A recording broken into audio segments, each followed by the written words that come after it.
बिस्मिल्लाहिर्रहमानिर्रहीम। अस्सलाम वालेकुम नाज़रीन, प्राइम फार्मिंग में खुश आमदेद। और मेरे साथ आज हैं मिशाल इम्तियाज़ साहबा, जो सीनियर एंकर भी हैं और एग्रीकल्चर की दुनिया में एक इनका बड़ा नाम है। आज हमारे एक काबू आई गई हैं और रेड न्यूज़ HD की ये सीनियर तरीन एंकर हैं और एग्रीकल्चर के हवाले से आप इनके मुख्तलिफ प्रोग्राम देखते रहते हैं। तो मैंने सोचा आज इनसे भी कुछ एक्सपर्टीज़ ली जाए जिसका हमें कुछ न कुछ फ़ायदा हो। जी अस्सलाम वालेकुम।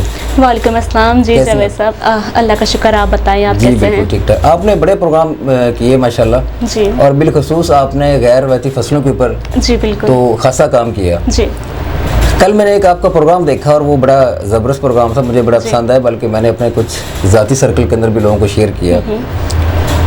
आपका वो प्रोग्राम था, उसका टॉपिक ये था कि जो आपके प्लांट्स जी या मतलब एक फ्रूटिंग वाले हों जी या दूसरे जो होते हैं फ्लावरिंग वाले जी। हो, अगर मुरझा जाते हैं तो उनको रिवाइव कैसे करना होता है, तो थोड़ा सा रोशनी डालेंगे इसके ऊपर? जी बिल्कुल। अच्छा, यहाँ पर कुछ बातें हैं समझने वाली, वो मैं आपको बता दूँ और साथ हमारे ऑडियंस को भी बताती चलूँ। मैं पहले तो सवाल ये पैदा होता है कि हमारे जो प्लांट्स हैं वो सड़ते क्यों हैं, मुरझाते क्यों हैं। पहली बात तो ये है, अगर हम इस कंसेप्ट को समझ लेंगे तो हम काफ़ी हद तक ये अंडरस्टैंड कर सकते हैं कि हमारा पौधा दोबारा फिर से रिवाइव हो सकता है या नहीं हो सकता। अब यहाँ पर कुछ वजूहात होती हैं जो कि हर किसी को अंडरस्टैंड करनी चाहिए। बिल्कुल बेसिक चीज़ें हैं ये। अब अक्सर ऐसा होता है कि जब हम कोई पौधा मार्केट से लेकर आते हैं, नर्सरी से लेकर आते हैं, तो वहाँ पर वो पौधा बिल्कुल ठीक होता है, जब घर पर आता है तो वो सड़ जाता है। जी ऐसे ही। इसके अलावा एक और इशू ये भी होता है कि हमारा पौधा जो घर में अच्छा चल रहा हो, लेकिन जैसे ही मौसम बदलता है तो एकदम से वो मुरझा जाता है। जैसे इंसानों के अंदर होता है कि मौसम तब्दील होने से गले खराब हो जाते हैं, बिल्कुल ऐसा ही है, बुखार हो जाता है, इसी तरह हाँ, इसी तरह हाँ जी, ऐसे पौधों के भी नेचर होते हैं। बिकॉज वो भी आपको पता है कि जानदार है, सांस लेते हैं, उनके भी ऐसी नेचर मौजूद होती है। मैं समझ जी। तो अब ये कुछ चीज़ें होती हैं जो कि हमें अंडरस्टैंड करनी चाहिए कि ऐसा क्यों हो रहा है। अगर हम नर्सरी से पौधा लेकर आ रहे हैं और वो हमारे घर पर आते आते रास्ते में मुरझा गया है या फिर यहाँ पर आकर सड़ गया है, तो उसकी क्या वजह है? इसके कुछ रीजंस हैं बेसिक, वो अंडरस्टैंड करते हैं। पहली वजह तो ये है कि वहाँ पर जो नर्सरी का माहौल होता है, इन्वायरमेंट होता है, वो थोड़ा सा मुख्तलिफ होता है हमारे घर के माहौल से। बिल्कुल ठीक है। तो वहाँ पर बिल्कुल सिस्टम सेट होता है। आपने देखा होगा कि आजकल ग्रीन शीट लगी होती है वहाँ पर, और वहाँ पर एक कंट्रोल इन्वायरमेंट में वो पौधे बढ़ रहे होते हैं। अब जब उन्हें वहाँ से अचानक निकाला जाता है और धूप में लेकर जाया जाता है, या फिर हमारे घर में जब खुली फिजा में वो आ जाते हैं एकदम से, तो उनको एक ऐसी हवा लगती है जो कि वो बेयर नहीं करते, बिकॉज वो उसके आदी नहीं होते उस हवा के। ठीक है। तो जब हम पौधा वहाँ से एक बाय करते हैं तो पहले तो बात यह है कि हम उससे ज़रा केयर करें। हम उसे एकदम से ओपन एयर में ना रखें, डायरेक्ट धूप में ना रखा जाए, ताकि वो एकदम से ना मुरझाए, ना ही वो सड़े।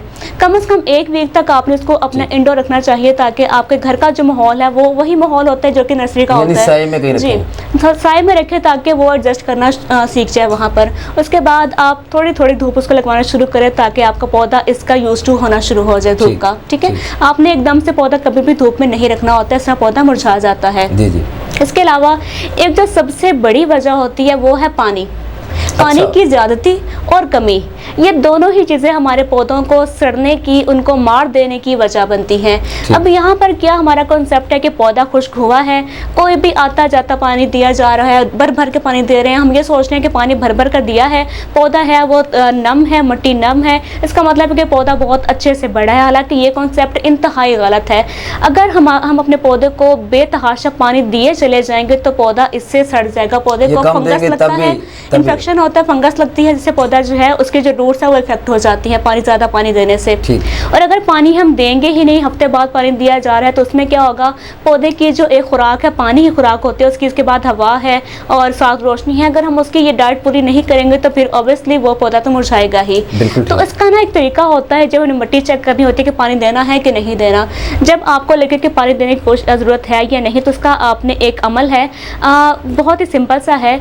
आपने अपने गमले की मिट्टी को अपने हाथ में पकड़ लेना है, थोड़ी सी मिट्टी आप निकाल लीजिए अपने हाथ पर, उसका आपने एक बॉल बनाना है।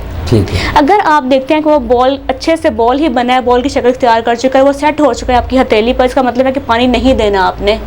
ठीक है। अगर वो बॉल नहीं बन रहा और वो टूट जाता है, इसका मतलब है कि पानी देना है।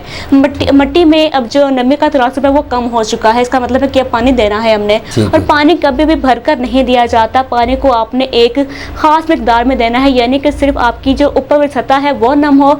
जब वो नम होगी तो वो खुद ही नीचे चली जाएगी, बिकॉज मिट्टी आपको पता है कि ऑब्जर्व करती है पानी को। ठीक है। इसके साथ आपने भरकर पानी नहीं देना। आप बेशक पानी का भी एक वक्त रखें, ये नहीं कि कभी भी आप आए, जब मौका मिला पौधे को देखा और पानी भर भर कर दे दिया, ऐसा नहीं होता।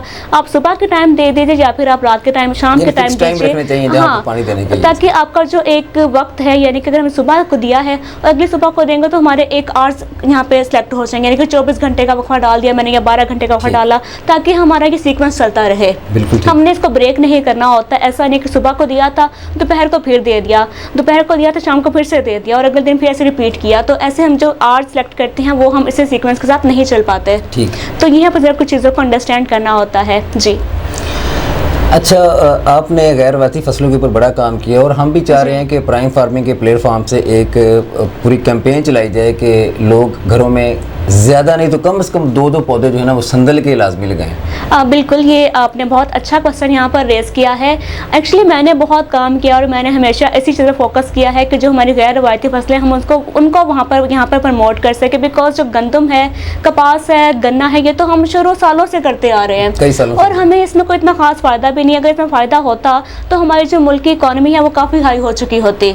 जैसे कि आप देखते हैं कि हमारा जो 70% है वो जो मशत है हमारी वो ज़राअत पर ही डिपेंड करती है। तो इसके बावजूद हमारे मुल्क का जो शुमार है वो गरीब मुल्कों में शुमार किया जाता है। इसकी वजह क्या है कि हमारी जो इकॉनमी है वो कमज़ोर है। बिल्कुल ठीक। अब वो जो हमारी बेसिक नीड्स होती हैं वो हम अपनी रवायती फसलों से पूरी नहीं कर पा रहे हैं। यहाँ पर ज़रूरत ये पेश आती है कि हम क्यों ना उन तरीक़ों को अपनाएं जो कि हमारे जो डेवलप्ड कंट्रीज़ हैं, जो कि उनके पास तरीके हैं। जैसे कि अगर आप अमेरिका को देखें तो वो एक डेवलप्ड कंट्री है।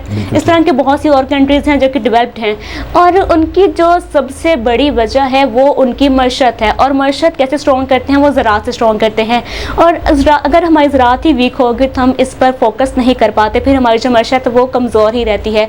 तो जो हमारी गैर रवायती फसलें हैं जो कि पाकिस्तान में बाआसानी और कामयाबी से काश्त भी की जा सकती हैं, अगर हम उनको काश्त करेंगे तो वो इंतहाई महंगी भी होती है। संदल पाकिस्तान में काश्त किया जा सकता है? बिल्कुल काश्त किया जा सकता है। यहाँ पर संदल की 2 अक़साम आती हैं। अगर आप सफ़ेद भी है और रेड संदल भी है, अगर आप ये दोनों ही वैसे कामयाब होती हैं, लेकिन मैं हमेशा रेकमेंड करती हूँ कि आप वाइट लगाएं। वाइट इसलिए लगाया जाता है बिकॉज वो जो है वो इन्वायरमेंटल फ्रेंडली होता है।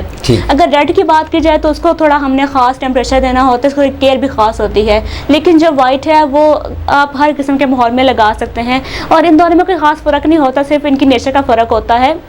बाकी आप दोनों ही लगा सकते हैं और ये कामयाबी से काश्त भी किया जाता है और इनकी जो यहाँ पर ग्रोथ है वो बहुत अच्छी चलती है।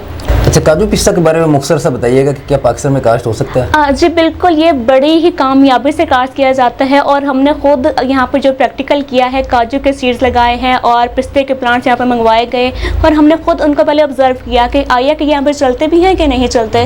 तो जो इनकी रेशो थी ग्रोइंग की वो बहुत ज़्यादा थी, स्पेशली काजू की। काजू का पौधा तो मैंने खुद देखा कि वो विद इन डेज ही काफ़ी अच्छा वो ग्रो हो गया और उनकी जो हाइट थी बहुत ज़्यादा बढ़ती गई। इसका मतलब ये है कि अगर तो प्लांट ने चल रहा हो तो वो शुरू में ही चलता है, अगर वो नहीं चलता तो पहले दिन से नहीं चलेगा। ठीक है। अगर आपका प्लांट 1 वीक सर्वाइव करते हैं इसका मतलब है कि वो प्लांट यहाँ पर कामयाब है। तो यहाँ पर जो हमने मुशाहिदा किया काजू का और पिस्ते का तो वो बिल्कुल कामयाब था और बहुत ही अच्छी उनकी रेशो थी ग्रोथ की। जी बहुत शुक्रिया मैडम मिशाल, आप तशरीफ़ लाई। इंशाल्लाह बहुत जल्द हम जो अगले प्रोग्राम करेंगे वो काजू और पिस्ता के ऊपर करेंगे और उनकी तफासील से आपको आगाह करेंगे कि पाकिस्तान के अंदर इसको कैसे लगाया जाता है। जी। अगले प्रोग्राम तक के लिए इजाज़त दीजिए। अल्लाह हाफिज़।